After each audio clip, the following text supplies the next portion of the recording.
Hi, just illustrating how SectionTools sections directions are determined. Let's just do stcreate and select these objects. Let's say we are doing it vertical and the extrude direction is C-plane normal. I'm just doing two sections to show the point. You can see the section's direction, but also the up direction of the section in the vertical arrow here in the middle.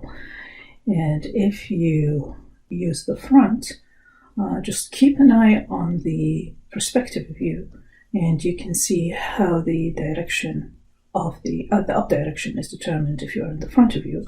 Well, if you go to the back view, it flips the up direction.